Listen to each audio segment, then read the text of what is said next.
Bueno amigos, acabamos de llegar en la región Calabria, provincia de Cosenza, municipio de Ferramonti di Tarsia, en la zona sur de la autopista A2 que une Calabria-Reggio Calabria desde del estrecho para cruzar de Messina, para cruzar Sicilia, hasta Nápoles. Para sorpresa y para el recuerdo de la memoria, hemos visto sobre la autopista varios carteles que nos señalan el ingreso al museo del ex campo de concentración de Ferramonti di Tarsia, y aquí nos encontramos justamente a 100 metros de esto. Quiero señalarles algunas particularidades de este campo. Lo bueno en la vida del ser humano es saber elegir por el bien absoluto, por el bien pleno, como fue Oskar Schindler, como fue Anton Smith, justamente también, u otros tantos justos de las naciones que yo siempre destaco. En el medio de la barbarie criminal del nazismo, en el medio de la barbarie criminal del fascismo y de otros regímenes que han colaborado y han sido aliados de los nazis, había personas que pertenecían justamente a esos regímenes criminales y que elegían justamente por el bien absoluto. Schindler tuvo la particularidad que se salvó. Anton Smith fue ejecutado. Pero aquí también, a contraste de muchos funcionarios fascistas que colaboraron, igual que el régimen del régimen de Vichy de Pétain, criminalmente con la barbarie nazi, hubo dos funcionarios que eran italianos insertados dentro del régimen fascista y que colaboraron en este campo de concentración en la protección de los justamente judíos y demás detenidos políticos que se encontraban aquí para tratar de hacer una estadía un poco mejor, si son las palabras adecuadas. No hay palabras que puedan encontrarse justas para esto, pero que en definitiva el trámite justo de las naciones está dándose de viabilidad y Yad Vashem decidirá si le corresponde o no por haber prácticamente salvado a varios miles de detenidos que pasaron por este campo. Judíos de origen italiano, judíos de Libia, judíos de Yugoslavia, de Francia, de Alemania y Austria y de otros lados que habían llegado acá, como sí también italianos apolíticos o disidentes políticos como palabra más adecuada. Si me acompañan, nos dirigimos hacia el Museo del Campo para darle otra perspectiva y seguir empleándole justamente específicamente sobre este tema. No olvidemos, tenemos que saber elegir justamente siempre por el bien absoluto y ayudar y tender una mano cuando las personas son fagocitadas por regímenes criminales, como reitero, fue el nazismo, como lo fue también el régimen de Vichy, como lo fue el fascismo, como lo fueron también los Ustayas, y por no dejar de lado, porque muchos me preguntan, ¿no vas a hablar de los otomanos? ¿No vas a hablar de lo que hicieron justamente con los armenios? ¿O no vas a hablar también de lo que ha acontecido con Stalin? Son también regímenes que actuaron con políticas criminales, en algunos casos como el Holodomor o el exterminio de armenios o el genocidio armenio, de parte justamente de los dos regímenes que le manifesté, pero hoy estamos concentrados y abocados justamente en este tema específico que tiene que ver con la liberación de hace 75 años del campo de exterminio de Auschwitz-Birkenau. Bueno, vamos a dirigirnos hasta el Museo de Ferramonti. Acompáñenme, en un minuto nos vemos.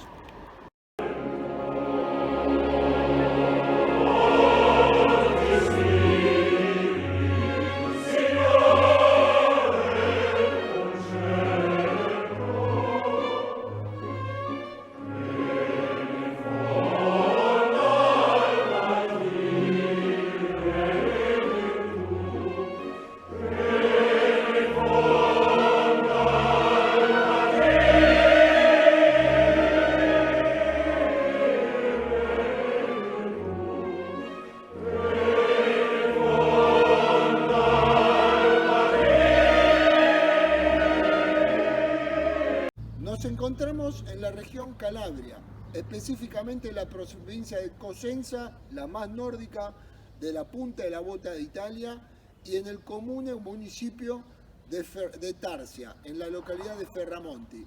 ¿Qué nos trajo hasta aquí? El campo de concentración más grande de la época fascista y que tuvo pocos meses también bajo vigilancia de las SS tras la invasión en Italia. ¿Qué tiene de importancia este campo de concentración aquí, en el sur de Italia? Algunas cuestiones que les quiero relatar. Fue construido sobre una base que tenía uno de los interesados en que el campo se realice aquí, porque era zona palúdica, como se de ciénagas, y bajo la vigilancia y el regalo de los mapas de lo que se había construido por las SS sobre el que se había construido Dachau o Dachau, según como ustedes lo interpreten en los idiomas que puedan comprender. Y después, Italia fue inaugurado después del 10 de junio de 1940 con la declaración de guerra de Italia, como yo le manifestara en Roma, en el Palacio Venecia.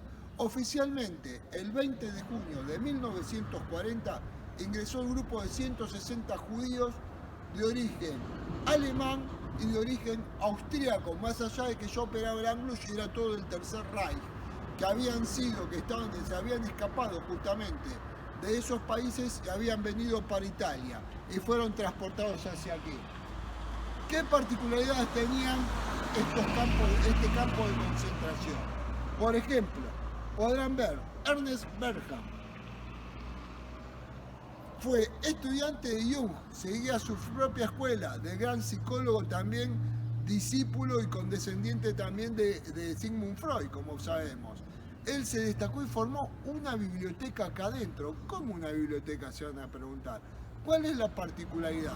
Este campo estaba justamente llevado adelante, dirigido por fascistas, que si bien uno es un régimen extremadamente tirano y también criminal, nosotros tenemos una particularidad que manifestar y mencionar con respecto a esto. Dos de sus directores, Paolo Salvatore, y también el mariscal Marrani, los sobrevivientes, de los cuales 1000 han ido hacia justamente en ese momento mandato británico en Palestina, hoy Eretz Israel, tierra de Israel, justamente tienen muchos recuerdos de ellos por la bondad y también el trámite de Justo de las Naciones que está en curso, esperando a ver si tiene acogida favorable o no.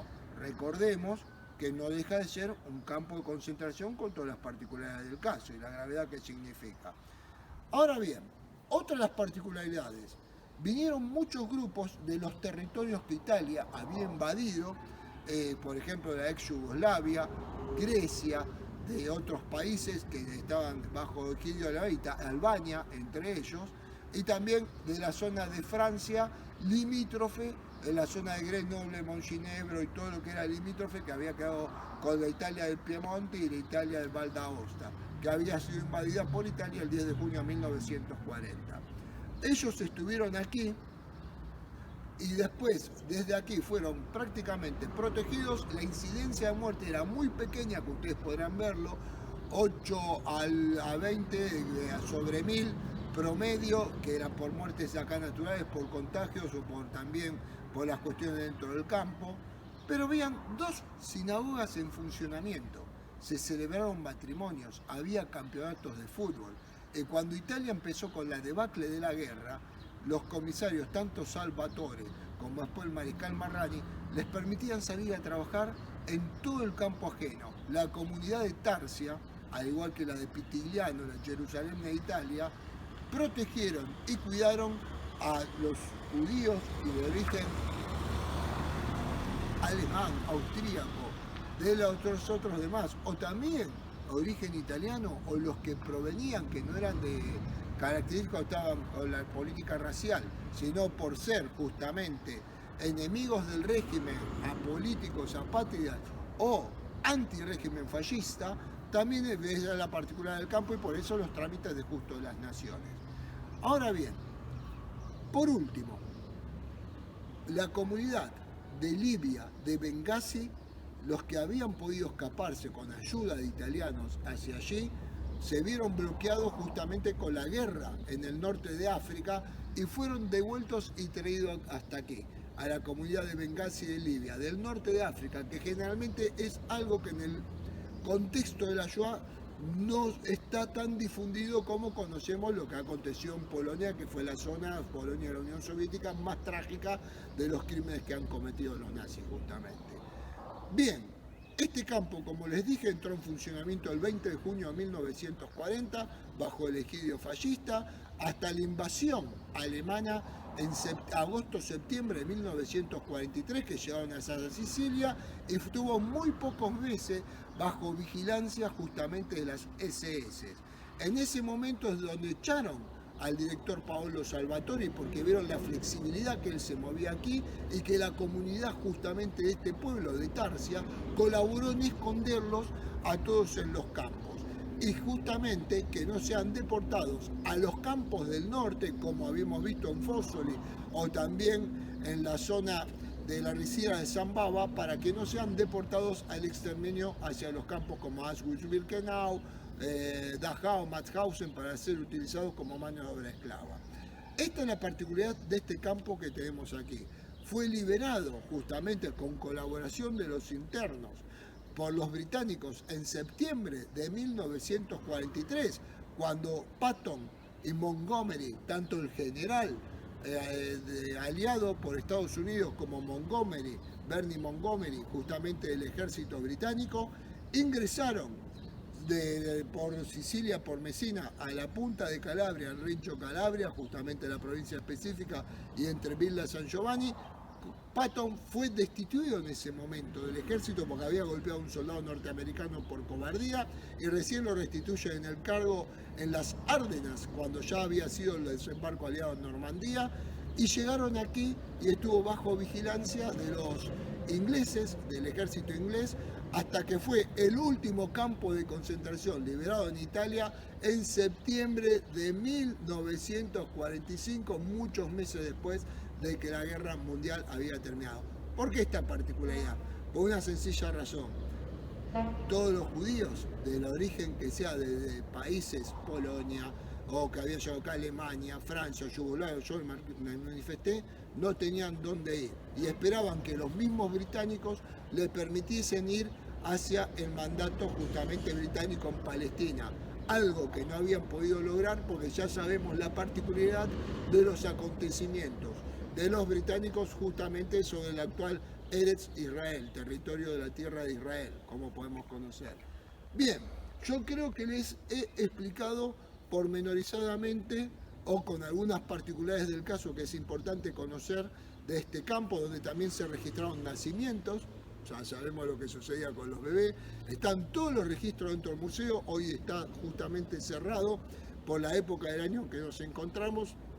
Fue reabierto para el día de la conmemoración justamente de la libertad de la liberación de Auschwitz del 27 de enero de este corriente año en que nos encontramos, del año 2020, pero quiero señalarles, aparte de los trámites que están como justo de las naciones en Yad Vashem, mostrarles el olivar que nos acompaña aquí.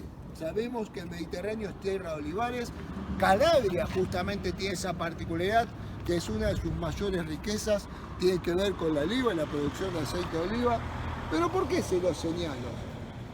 La donación, Keren Kayemet, justamente, de Israel, que ha traído como símbolo de paz, como mensaje de esperanza y de hermandad entre los pueblos, este bonito olivar de las tierras de Israel, justamente a estas tierras de Calabria, tierra de sol y de mar, como siempre se publica.